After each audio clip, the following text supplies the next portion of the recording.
Hi అండి. ఈరోజు నేను మీకు బియ్యంతో లడ్డు చేసి చూపిస్తాను. దానికోసం ఒక కడాయి తీసుకొని దాంట్లో 1.5 కప్పు రైస్ వేయాలి. దాన్ని వేయించుకోవాలి. స్టవ్ సిమ్లో పెట్టుకొని దోరగా వేయించుకోవాలి. ఇలా బియ్యము కొంచెం రెడ్ కలర్ అయ్యేంత వరకు వేయించుకొని పక్కకు తీసి ప్లేట్లో వేసి చల్లారనివ్వాలి. రైస్ చల్లారిన తర్వాత ఇప్పుడు మిక్సీ జార్ తీసుకొని దాంట్లో వేసి పొడి చేసుకోవాలి.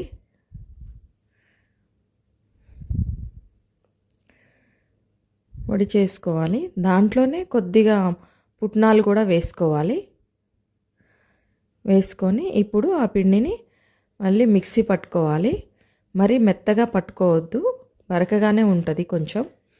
ఇలా పట్టుకున్న తర్వాత దీంట్లో 1 కప్పు బెల్లం వేసుకోవాలి.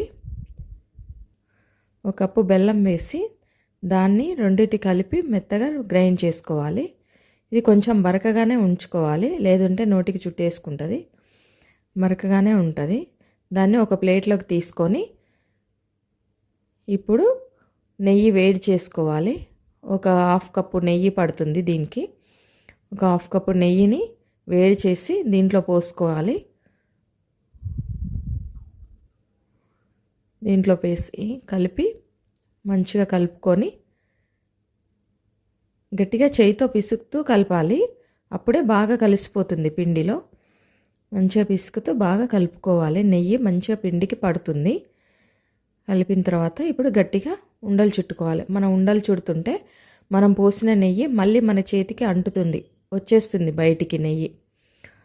అలా గట్టిగా చుట్టుకోవాలి. మొత్తం పిండి అంతా చుట్టుకోవాలి. ఇంతే అండి, బియ్యంతో లడ్డూలు రెడీ అయిపోయాయి. ఎంతో టేస్టీగా ఉండే బియ్యం లడ్డూలు రెడీ అయిపోయాయండి. నా రెసిపీ మీకు నచ్చినట్లయితే మీ ఫ్రెండ్స్ అండ్ ఫ్యామిలీకి షేర్ చేయండి. నా ఛానల్ని సబ్స్క్రైబ్ చేసుకోండి. Thank you for watching my channel.